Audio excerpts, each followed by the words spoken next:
नमस्कार, मैं रवीश कुमार। 8 नवंबर 2016 को शाम 8 बजे प्रधानमंत्री नरेंद्र मोदी अचानक टीवी पर आते हैं और नोटबंदी का ऐलान कर देते हैं। उस वक्त ना कोई तैयारी थी, ना किसी को खबर। देखते देखते लाखों लोगों की बचत उड़ गई और आम गरीब लोग बैंकों के बाहर नोट बदलने की लाइनों में लगा दिए गए। अपना पैसा बेकार होने के सदमे से कई लोगों के मरने और रोने धोने की खबरें भी उस समय खूब छपी।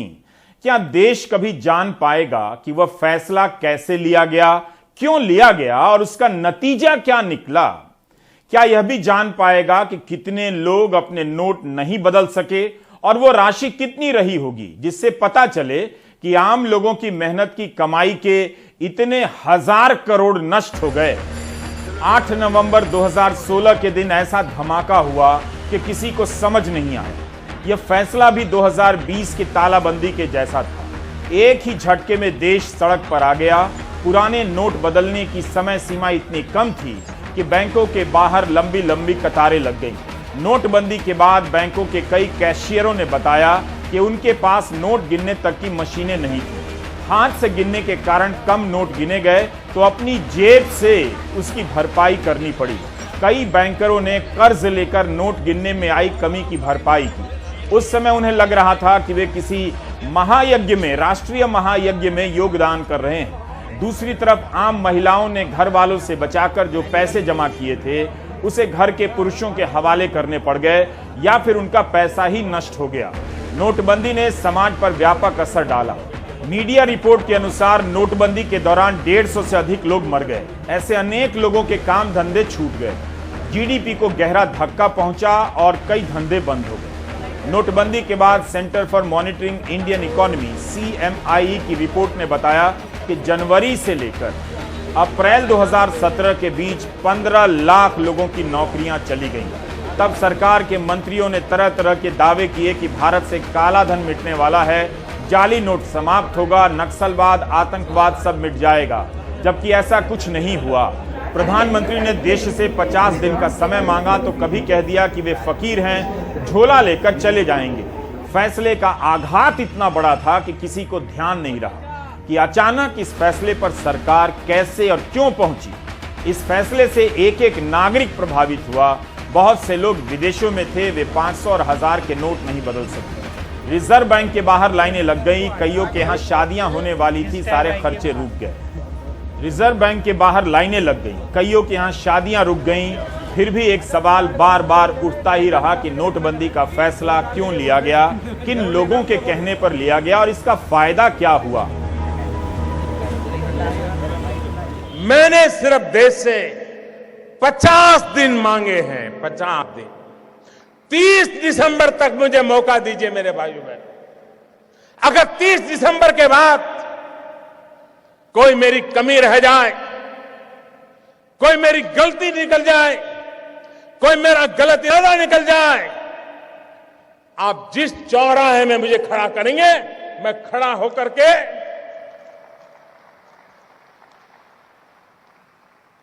देश जो सजा करेगा वो सजा भुगतने के लिए तैयार हूं। मैं जानता हूं मैंने कैसे कैसी ताकतों से लड़ाई मोल ली है। मैं जानता हूं कैसे कैसे लोग मेरे खिलाफ हो जाएंगे। मैं जानता हूं 70 साल का उनका मैं लूट रहा हूं। मुझे जिंदा नहीं छोड़ेंगे, मुझे बर्बाद करके रहेंगे। उनको जो करना है करे। 50 साल भाइयों बहनों, 50 दिन मेरी मदद करें। उस भाषण में कितनी नाटकीयता थी। प्रधानमंत्री ने भावुकता पैदा करने के लिए क्या क्या नहीं कह दिया कि लोग जिंदा नहीं छोड़ेंगे, बर्बाद कर देंगे। फैसला तो ले लिया गया, मगर लिया कैसे गया, लोग ये सवाल पूछते रहे और जवाब मिला नहीं। इससे क्या फायदा हुआ, यही सवाल तालाबंदी के समय पूछा गया कि तालाबंदी का फैसला लेने से पहले क्या सोच विचार हुआ। उस समय तालाबंदी के हालात थे भी या नहीं, क्योंकि विश्व स्वास्थ्य संगठन ने भी उस वक्त तालाबंदी की राय नहीं दी थी। Going viral, making of Covaxin the inside story, इस किताब के लेखक हैं उस समय के ICMR के chief doctor Balram Bhargav. Doctor Bhargav इस किताब के पेज नंबर 7 पर लिखते हैं कि मार्च के पहले सप्ताह में टॉप लीडरशिप के साथ आईसीएमआर की पहली बैठक प्रस्तावित थी। हमसे सफेद कागज पर सुझाव देने के लिए कहा गया। हमने केवल 2 पंक्तियां लिखी, तालाबंदी करें। टॉप लीडरशिप का नाम तक नहीं है। क्या इस तरह से तालाबंदी का फैसला लिया गया? तो क्या नोटबंदी के समय भी पर्ची पर लिखकर फैसला लिया गया? कोई नहीं जानता। सुप्रीम कोर्ट के 5 जजों की पीठ ने एक अहम फैसले में केंद्र सरकार और भारतीय रिजर्व बैंक से कहा है कि नोटबंदी के फैसले से संबंधित फाइलें तैयार कीजिए और व्यापक हलफनामा दायर कीजिए। कोर्ट ने कहा है कि नोटबंदी के एक दिन पहले केंद्र सरकार ने भारतीय रिजर्व बैंक को जो पत्र लिखा था वह भी उसमें शामिल हो। सुप्रीम कोर्ट की पीठ इस बात पर विचार करेगी कि क्या सरकार के पास आरबीआई अधिनियम की धारा 26 के तहत 500 और 1000 रुपए के सभी नोटों को बंद करने का अधिकार है। क्या नोटबंदी करने की प्रक्रिया उचित थी? अगली सुनवाई 9 नवंबर को होगी। नोटबंदी के बाद तक यह सवाल पूछा गया है कि इस फैसले से क्या फायदा हुआ, इसका आधार क्या था। कोर्ट ने यह भी कहा कि सरकार की समझदारी मामले का एक पहलू है। हम जानते हैं कि लक्ष्मण रेखा कहां है, लेकिन जिस तरह से यह किया गया है और प्रक्रिया कुछ ऐसी है जिसकी जांच की जा सकती है, इसके लिए हमें इसकी सुनवाई की आवश्यकता है।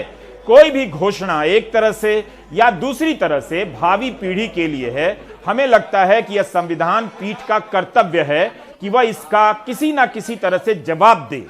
Justice S Abdul Nazeer, justice BR Gavai, justice AS Bopanna, justice V Rama Subramanian और जस्टिस BB नागरत्ना की पीठ इस मामले की सुनवाई कर रही है। फैसला कैसे लिया गया, यह सवाल लंबे समय तक पूछा जाता रहा। नोटबंदी के 1 साल बाद 24 दिसंबर 2017 को आर्थिक मामलों के सचिव, तत्कालीन सचिव शक्तिकांत दास का एक बयान आता है। यह बयान कई अखबारों में छपा है। वे कहते हैं कि फैसले तक कैसे पहुंचा गया, उस प्रक्रिया में जाने की कोई जरूरत नहीं है। हमें इस पर फोकस करना चाहिए कि इससे नतीजा क्या निकला।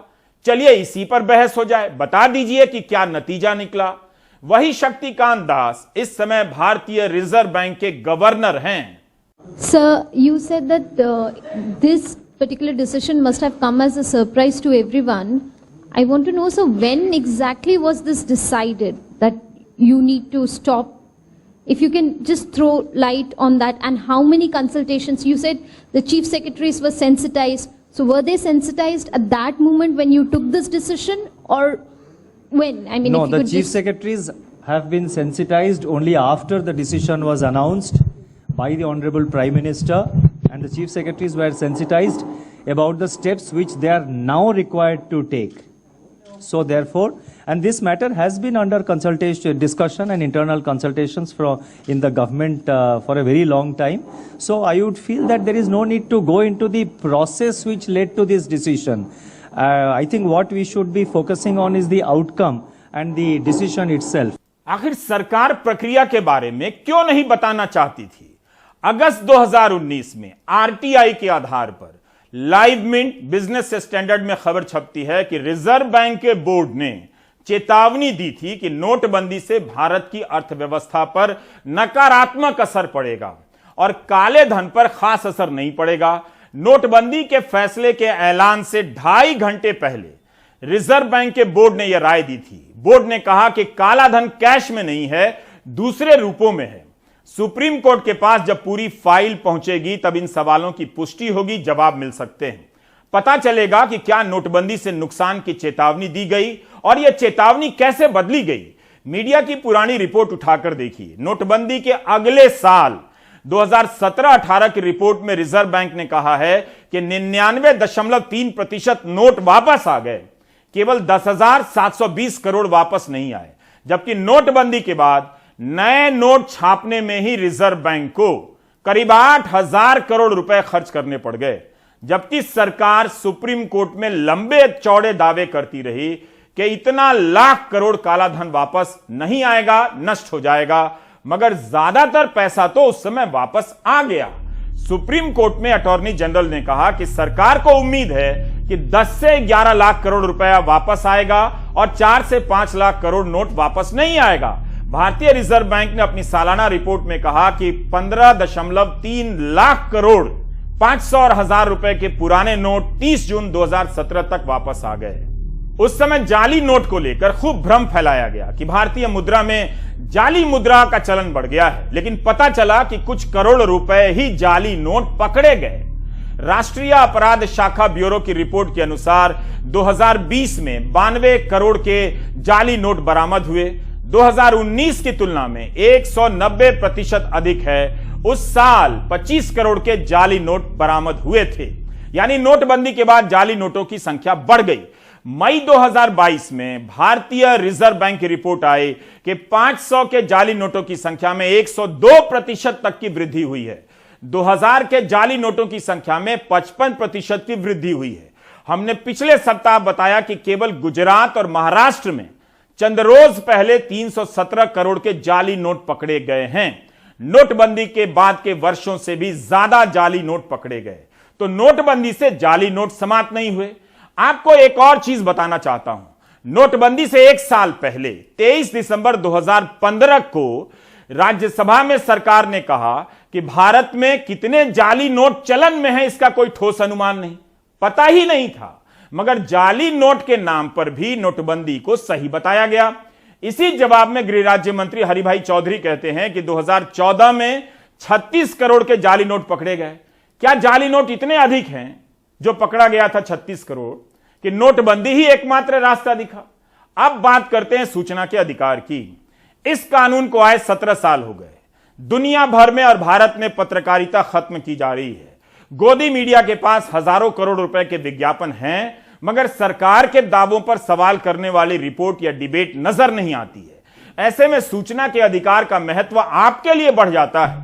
चंद रोज पहले की यह खबर सूचना के अधिकार के आधार पर बनाई गई है। एक आरटीआई कार्यकर्ता ने जानकारी इकट्ठा कर बता दिया कि महेबा प्रखंड के गांव दमरास में सड़क नहीं बनी, लेकिन उसके नाम पर 16,33,000 रुपए निकाल लिए गए। इस काम में प्रधान और अधिकारियों की मिली भगत थी।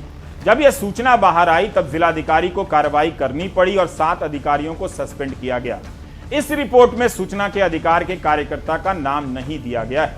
उधर पंजाब के मानसा के आरटीआई कार्यकर्ता मानिक गोयल ने यह जानकारी हासिल कर ली कि पंजाब की जेलों के लिए 2016 से जैमर नहीं खरीदे गए। 4G की शुरुआत के समय ही खरीदे जाने चाहिए थे, क्योंकि पुराने जैमर 4G फोन को ब्लॉक करने में सक्षम नहीं हैं। इस एक सूचना से आरटीआई कार्यकर्ता ने जेल मंत्री के दावे को चुनौती दे डाली है कि पंजाब की जेलें मोबाइल मुक्त हो गई हैं। इन दो उदाहरणों से साफ है कि गांव और कस्बों के लोग जब अपनी आंखों के सामने भ्रष्टाचार देखते हैं तब उनके पास पता करने का विश्वसनीय जरिया आरटीआई ही है। अगर मीडिया अपना काम करता तो लोग मीडिया पर भरोसा करते। आपने देखा कि एक सूचना से कार्रवाई भी हुई और सरकार ने सड़क बनाने के लिए जो पैसा दिया उसका घोटाला भी पकड़ा गया। इस कानून से सरकार को ही फायदा होता है, क्योंकि कई बार उसे भी पता नहीं चलता कि उसके अधिकारी जिले में या ब्लॉक लेवल पर क्या खेल रच रहे हैं। अब यह खबर इसी साल 15 जुलाई को द वायर में छपी है। बनजोत कौर ने आरटीआई के जरिए ऐसी सूचनाएं हासिल की हैं जो मंत्री खुद से कभी नहीं बताएंगे और न मंत्रालय के अधिकारी। इन सूचनाओं के आधार पर बनजोत कौर ने अपनी रिपोर्ट में सवाल उठाया है कि कोरोना से बचाव के टीके के 2 डोज के बाद बूस्टर डोज का फैसला किस डेटा के आधार पर लिया गया, किसकी मंजूरी से लिया गया। बनजोत कौर बताती हैं कि प्रधानमंत्री ने जब 10 जनवरी 2022 को बूस्टर डोज का ऐलान किया, तब उससे पहले टीकाकरण के लिए बनी राष्ट्रीय सलाहकार समिति और CDSCO central drug standards control organisation को भरोसे में नहीं लिया गया। यही नहीं, जुलाई में जब यह रिपोर्ट द वायर में छपती है तब तक central drug standard control organisation ने बूस्टर डोज को मंजूरी नहीं दी थी, ऐसा लिखा है। 7 जून के जवाब में CDSCO कहता है कि उसने बूस्टर डोज को मंजूरी नहीं दी है। जब मैंने स्वास्थ्य मंत्रालय से पूछा कि ड्रग रेगुलेटर CDSCO ने किस क्लिनिकल ट्रायल डेटा के आधार पर आपसे कहा कि आप इन प्रिकॉशनरी डोजेस को अप्रूव कर दीजिए, तो इस सवाल का जवाब देने के लिए मेरी याचिका सरकार ने CDSCO के पास ट्रांसफर कर दी। मेरी भी एक इसी तरह की याचिका CDSCO के पास ऑलरेडी गई हुई थी। ICMR ने भी इस प्रश्न के जवाब के लिए मेरी याचिका CDSCO को ट्रांसफर कर दिया। आइडियली होना ये था कि इन सब का एक मिला जुला सा जवाब आता, पर जवाब में फर्क था। जैसे मेरे दायर की हुई याचिका में CDSCO ने कहा कि आप SEC सब्जेक्ट एक्सपर्ट कमेटी के मिनट्स ऑफ मीटिंग हमारे वेबसाइट पे देख लीजिए और आपको जवाब मिल जाएगा। पर जो याचिका ट्रांसफर होकर CDSCO के पास गई थी, उस एक याचिका के जवाब में CDSCO ने कहा कि हमने तो कभी प्रिकॉशनरी डोजेस अप्रूव ही नहीं किया। तो मेरी याचिका के जवाब में कहा कि आप वेबसाइट खंगाल लीजिए, वहां आपको मिनट्स ऑफ मीटिंग मिल जाएंगे। पर मेरे ही द्वारा डाली गई एक दूसरी याचिका के जवाब में, जो कि उसके पास ट्रांसफर होके गई थी, CDSCO ने कहा कि हमने कभी भी प्रिकॉशनरी डोजेस को अप्रूव नहीं किया। पर कहानी यहीं पे खत्म नहीं होती। कई बार स्वास्थ्य मंत्रालय खुद ने भी भटकाने हुए जवाब हमें दिए। जैसे कि जब मैंने एंटागी वो बॉडी है जिसमें सरकार के नुमाइंदे और कुछ इंडिपेंडेंट एक्सपर्ट्स वैक्सीन अप्रूवल पे अपना मंतव्य देते हैं, और उसका वैक्सीन अप्रूवल में एक इम्पॉर्टेंट रोल है। जब मैंने सरकार से कहा कि आप एंटागी के वो मिनट्स ऑफ मीटिंग मुझसे शेयर कीजिए RTI के तहत जिसमें एंटागी ने प्रिकॉशनरी डोजेज अप्रूव किया, तब सरकार ने पहली दफा मुझे ये जवाब दिया कि वो ये नहीं शेयर कर सकती क्योंकि इससे सरकार के साइंटिफिक और स्ट्रेटेजिक इंटरेस्ट जो हैं उनको धक्का पहुंचेगा। फिर मुझे एक फर्स्ट अपील करके सरकार को और स्वास्थ्य मंत्रालय को यह याद दिलाना पड़ा कि उस जवाब के कुछ ही समय पहले सरकार ने सुप्रीम कोर्ट में हलफनामा दायर कर ये बात कही थी कि वो सारे मिनट्स ऑफ मीटिंग एंटागी के, जिसमें कोविड वैक्सीन के अप्रूवल की बात है, वो सरकार की वेबसाइट पे मौजूद है, और वो मिनट्स ऑफ मीटिंग वेबसाइट पे मौजूद नहीं थे। तो जब मैंने ये फर्स्ट अपील में बात कही और सरकार को उसके स्टैंड के बारे में याद दिलाया, तब सरकार ने फर्स्ट अपील के जवाब में मुझसे कहा कि देखिए 16वीं एंटागी के मिनट्स ऑफ मीटिंग तक तो वेबसाइट पे है, उसके बाद से कोई भी मिनट ऑफ मीटिंग नहीं है, और जिस मीटिंग में तथा कथित रूप से एंटागी ने प्रिकॉशनरी डोजेस अप्रूव की, उसके तो मिनट कहीं थे ही नहीं। उसके इसलिए नहीं थे क्योंकि फर्स्ट अपील में सरकार ने कहा कि वो कॉम्पिटेंट अथॉरिटी से अप्रूव नहीं हुए। तो अब सरकार मुझसे कह रही थी कि 16वीं मीटिंग तक के मिनट्स हैं, पर इसके पहले सरकार ने कहा कि नहीं, हम देंगे नहीं क्योंकि स्ट्रेटेजिक इंटरेस्ट इससे हमारे खराब होते हैं। पर वास्तव की बात यह है कि कभी भी वो मिनट्स ऑफ मीटिंग जिसमें एंटागी ने तथा कथित रूप से इन वैक्सीन के प्रिकॉशनरी डोजेस को अप्रूव किया, वो पब्लिक डोमेन में आए ही नहीं, क्योंकि एंटागी के एक सोर्स के मुताबिक उसने कभी भी, उस बॉडी ने कभी भी प्रिकॉशनरी डोजेस को अप्रूव नहीं किया। द वायर पर आप यह पूरी रिपोर्ट पढ़ सकते हैं। प्रेस कॉन्फ्रेंस में जो जवाब दिया जाता है वो अक्सर पूरा नहीं होता। एक अच्छा पत्रकार हमेशा संदेह करता है और बाकी तथ्यों की पड़ताल करता है। इसके लिए वो RTI का सहारा लेता है। RTI कार्यकर्ता जब सूचना लाते हैं, सूचना लाने के लिए कई बार आयोगों के चक्कर लगाते हैं, दफ्तर में जाते हैं, मतलब सारा खर्चा RTI कार्यकर्ता उठाता है। गनीमत है कि कुछ जगहों पर उनकी सूचनाएं तो छप जाती हैं, मगर मीडिया का अपना खर्चा बच जाता है। हिसाब जोड़िए तो यह मामला अर्थव्यवस्था का भी है। मीडिया को हजारों करोड़ रुपए का विज्ञापन इस विश्वास पर मिलता है कि इस काम में पैसे खर्च हो रहे होंगे और सूचनाएं हासिल की जा रही, लेकिन उसके काम का खर्चा आम आदमी उठा रहा है, RTI कार्यकर्ता उठा रहा है।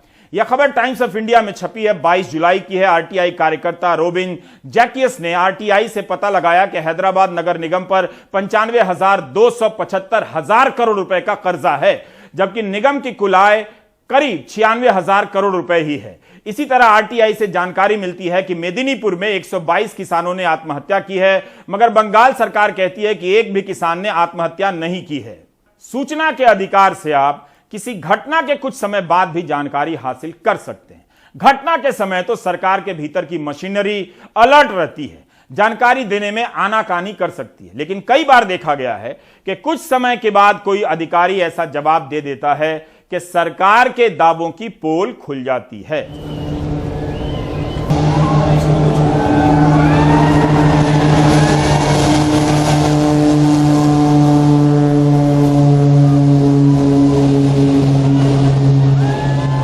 जैसे 2017 में गुजरात चुनावों के पहले आपने ये इवेंट देखा, तब प्रधानमंत्री मोदी पानी में उतरने वाले और पानी से उड़ने वाले जहाज में बैठे थे। इसे इवेंट की तरह दिखाया गया, लेकिन यह फैसला कब हुआ, कैसे हुआ, किन नियमों को बदला गया, इसकी जानकारी नहीं दी गई, और दी भी जाती तो कोई दिखाता भी नहीं। इस घटना के 4 साल बाद अक्टूबर 2021 में आर्टिकल 14 RTI से जानकारी हासिल करता है और अपनी रिपोर्ट में दिखाता है कि इस इवेंट के लिए कैसे पर्यावरण से संबंधित नियमों में ढील दी गई, एक्सपर्ट कमेटी के सुझावों के खिलाफ जाने के लिए दबाव बनाया गया। अगर आरटीआई नहीं हुआ होता तो आप कैसे ये जान पाते? यह भी सही है कि यह खबर कितने लोगों तक पहुंची हो। क्या उन लोगों ने पढ़ा होगा जिन्होंने इस इवेंट का प्रसारण देखा होगा? क्या उन्हें पता भी है कि इस समय पानी पे उड़ने वाले जहाज की क्या हालत है, जहाज उड़ भी रहा है या नहीं?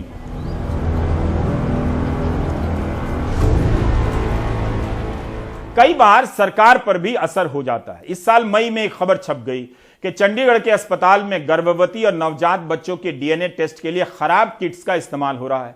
इस रिपोर्ट के बाद स्वास्थ्य सचिव ने रिपोर्ट मंगा ली। अगर यह कानून खत्म कर दिया गया, इसके तहत जवाबों को टाला जाने लगा, तब अगर आपके किसी अपने की जान पुरानी दवा देने से चली जाएगी तो आप कैसे पता करेंगे? गोदी मीडिया तो यह काम करेगा नहीं। मैं 2012 से आरटीआई फाइल करता रहा हूँ।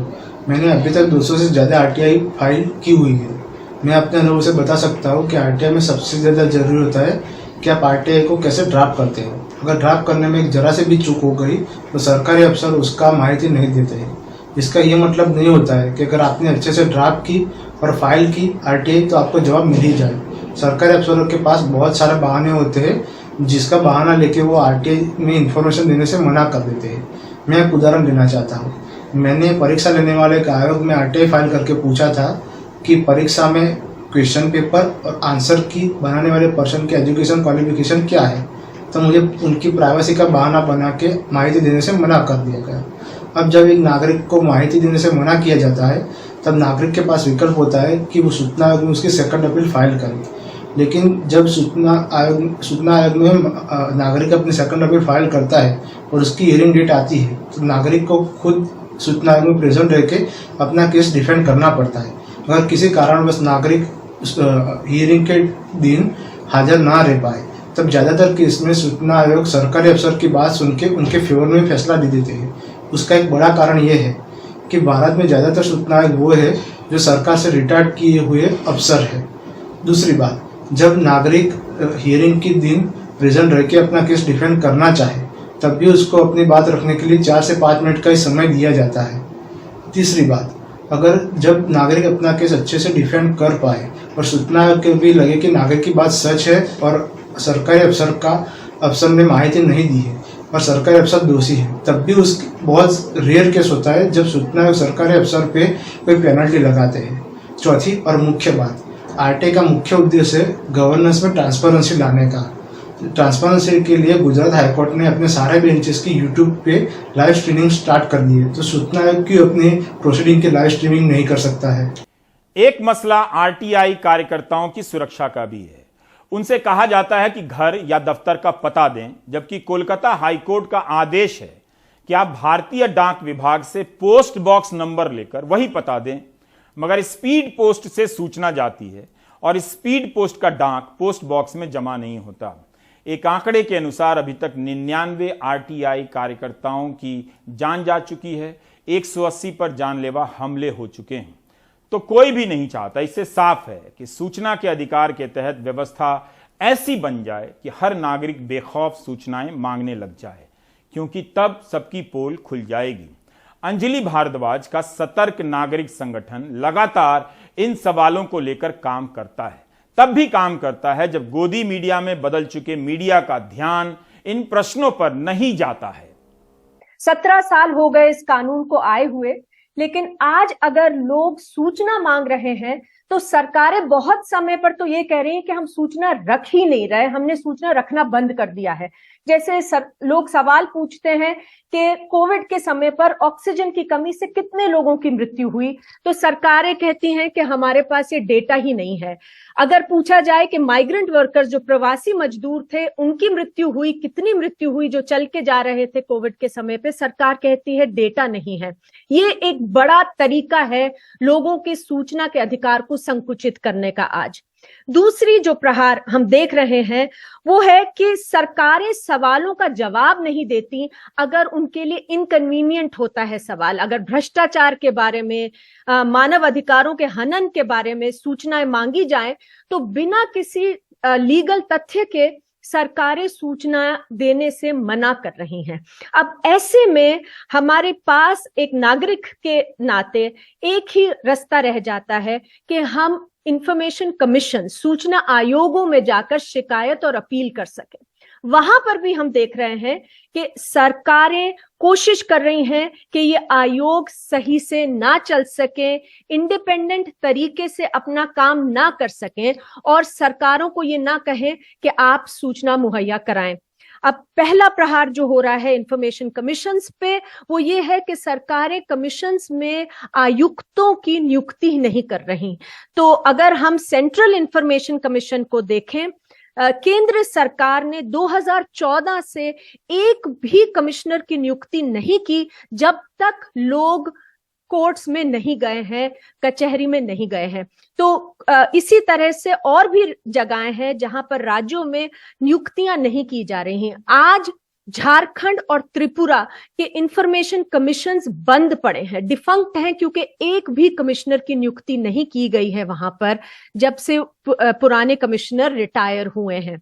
और इसके कारण लोगों के सूचना के अधिकार पर एक बहुत बड़ी चोट है, क्योंकि अगर सरकार उन्हें सूचना नहीं देती तो कोई कमिश्नर ही नहीं है, कोई कमीशन ही नहीं है जो उनकी बात सुने। और कमिश्नर ना होने के कारण बहुत सारे मामले लंबित पड़े रहते हैं। तो हमारी जो रिपोर्ट आई है उसमें साफ नजर आ रहा है कि 3 लाख से ज्यादा केसेस, अपील्स और कंप्लेंट्स आज अलग अलग इंफॉर्मेशन कमीशंस में लंबित हैं। पेंडेंसी आसमान को छू रही है और लोगों को बहुत लंबे समय तक इंतजार करना पड़ता है अपने अपील और कंप्लेंट की सुनवाई कराने के लिए कमीशंस में।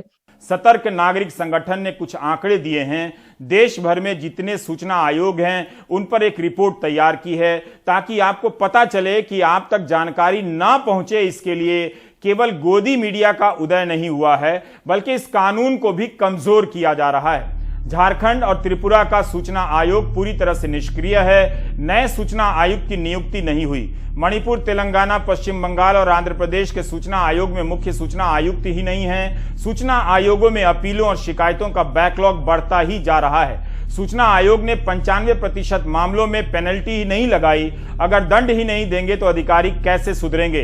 आरटीआई अधिनियम की धारा 25 के तहत प्रत्येक आयोग को वार्षिक रिपोर्ट तैयार करनी होती है। 29 में से 20 आयोगों ने 2020-21 के लिए वार्षिक रिपोर्ट तैयार ही नहीं की। सूचक पटेल ने गुजरात सूचना आयोग से ही जानकारी मांग दी। 23 सितंबर को जवाब मिला, बड़ा दिलचस्प है। गुजरात सूचना आयोग ने बताया कि पिछले 10 साल में केंद्र सरकार से कोई पैसा नहीं मिला है जिसका इस्तेमाल इस कानून के प्रति लोगों को जागरूक करने में किया जाए। राज्य सरकार ने भी कोई पैसा नहीं दिया। नागरिकों को जागरूक करने के लिए एक भी अभियान या सत्र नहीं चलाया गया। अधिकारियों को जागरूक करने के लिए एक भी सत्र का आयोजन नहीं हुआ। यह हाल है। आयोग अपने काम का हिसाब नहीं दे रहे हैं। हमने जितनी बातें बताई उसके साथ अब दिल्ली में चल रहे एक विवाद को देखिए। आरटीआई को लेकर ही चल रहा है। केंद्रीय सूचना आयोग ने 22 सितंबर के दिन दिल्ली के उपराज्यपाल को पत्र लिख दिया कि केजरीवाल सरकार दिल्ली में आरटीआई ठीक से लागू नहीं कर रही है। सरकार भ्रामक जानकारी साझा करती है। अरविंद केजरीवाल और मनीष सिसोदिया का उभार ही सूचना के अधिकार कानून से होता है। अब उनकी सरकार पर यह आरोप लगा है। दिल्ली सरकार ने इस पत्र के जवाब में कहा है कि केंद्रीय सूचना आयोग ने यह चिट्ठी बीजेपी के इशारे पर लिखी है। बहुत दुखद है कि केंद्रीय सूचना आयोग जैसी संस्था भी गंदी राजनीति में शामिल हो रही है। दिल्ली सरकार को इस बात पर गर्व है कि हम आरटीआई एक्ट को बहुत अच्छे से लागू कर रहे हैं। क्या इस जवाब को आप हूबहू स्वीकार कर लेंगे? अगर नहीं तो इसका एक ही तरीका है, दिल्ली सरकार के किसी विभाग में सूचना के अधिकार के तहत आवेदन कर दीजिए, जानकारी मांग लीजिए, हाथ का हाथ पता लग जाएगा। उदय माहुरकर केंद्रीय सूचना आयुक्त हैं, वरिष्ठ पत्रकार रहे हैं, इंडिया टुडे के लिए 33 साल काम कर चुके हैं। उदय माहुरकर ने 2017 में किताब लिखी। इस किताब का नाम है marching with a billion, analysing Narendra Modi's government at mid term. 2020 में उदय माहुरकर को केंद्रीय सूचना आयुक्त बना दिया जाता है। केंद्रीय सूचना आयोग की वेबसाइट पर ही पूरी पारदर्शिता के साथ उनके बारे में जानकारी दी गई है। लिखा है कि उदय माहुरकर ने मोदी मॉडल के गवर्नेंस पर भी एक किताब लिखी है। इसका नाम है सेंटर स्टेज। इस किताब में बताया गया है कि प्रशासन को लेकर मोदी मॉडल का विजन क्या है। यह भी लिखा है कि इस किताब की कई मंचों पर तारीफ हुई है। श्री श्री रविशंकर, इन्फोसिस के चेयरमैन नारायण मूर्ति ने तारीफ की है। फ्रांस के पूर्व राष्ट्रपति फ्रांकवा ओलांद और बांग्लादेश की प्रधानमंत्री शेख हसीना वाजेद ने भी तारीफ की है। उदय माहुरकर वीर सावरकर और रेडिकल इस्लामिक मूवमेंट पर एक्सपर्ट हैं। लिखा है कि उन्होंने वीर सावरकर पर एक नया दृष्टिकोण विकसित किया है। उदय माहुरकर को 2018 में इंद्रप्रस्थ संवाद केंद्र ने पत्रकारिता में उल्लेखनीय और शानदार योगदानों के लिए नारद सम्मान दिया। और भी कई सम्मानों का जिक्र है, मगर किसी का नाम नहीं दिया गया है। इस पर बहस हो सकती है कि पिछले 8 साल में केंद्रीय सूचना आयोग का क्या प्रदर्शन रहा है, आयुक्तों के कितने पद कब तक खाली रहे। केंद्रीय सूचना आयोग की वेबसाइट पर इस समय भी 3 आयुक्तों के नाम नहीं हैं, यानी पद खाली नजर आते हैं।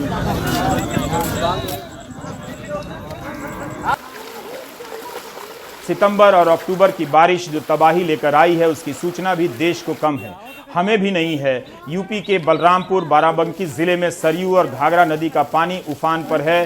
राप्ती भी नियंत्रण से बाहर है। बाढ़ का पानी गांव घरों में घुस गया है।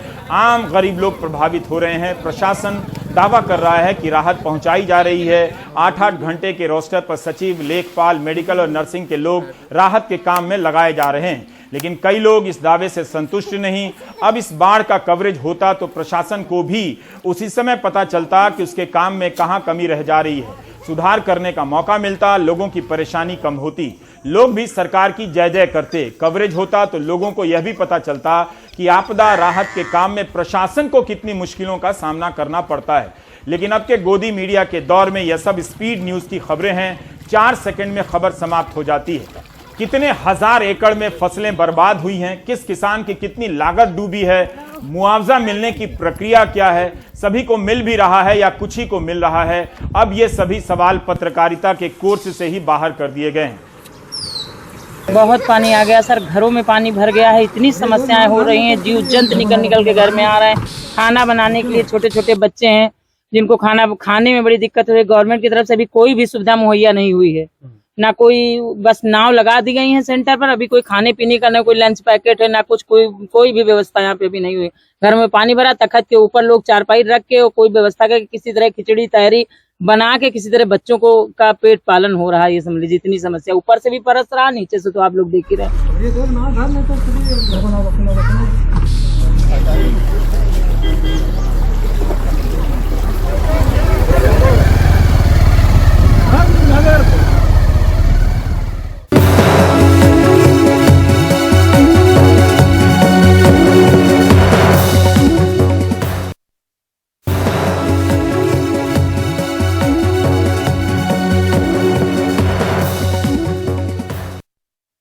हरियाणा सरकार ने मेड इन फार्मा के कफ सिरप पर रोक लगा दी है।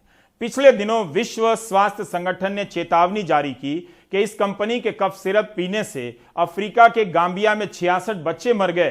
केंद्रीय और हरियाणा ड्रग विभाग ने अपनी जांच में पाया है कि सोनीपत की मैन्युफैक्चरिंग यूनिट में जो सिरप तैयार होता है उसमें कई तरह की खामियां हैं। फार्मा से पूछा गया है कि क्यों ना आपका लाइसेंस रद्द कर दिया जाए। मेड इन फार्मा की तमाम दवाइयों के उत्पादन पर रोक।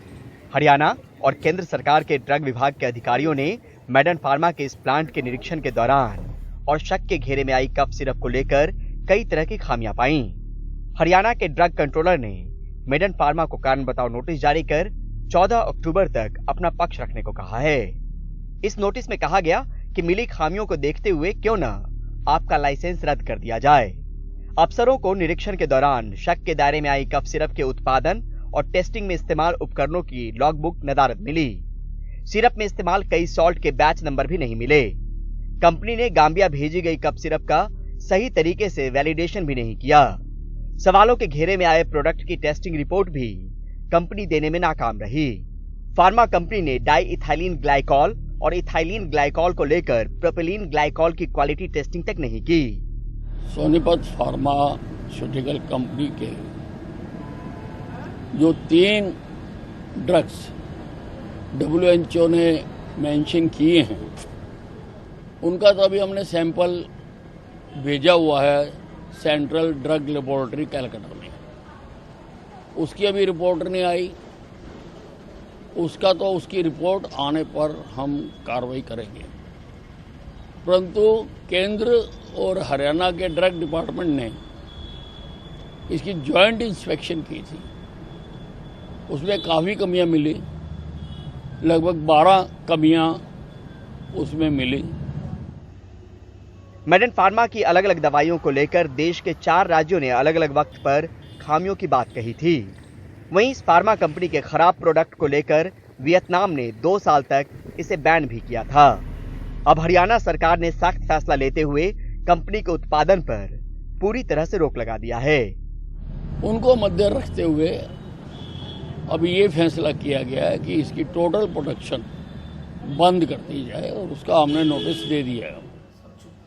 वहीं कर्नाटक और केरल सरकार ने गांबिया की खबर के बाद एहतियातन अपने राज्यों के फार्मा कंपनियों को इस बात पर निगरानी रखने के निर्देश दिए हैं कि उत्पादन हो रहे सिरप में इस्तेमाल हो रहे प्रोपिलीन ग्लाइकॉल में डाइएथिलीन ग्लाइकॉल और इथाइलीन ग्लाइकॉल की मात्रा की सही से जांच सुनिश्चित की जाए।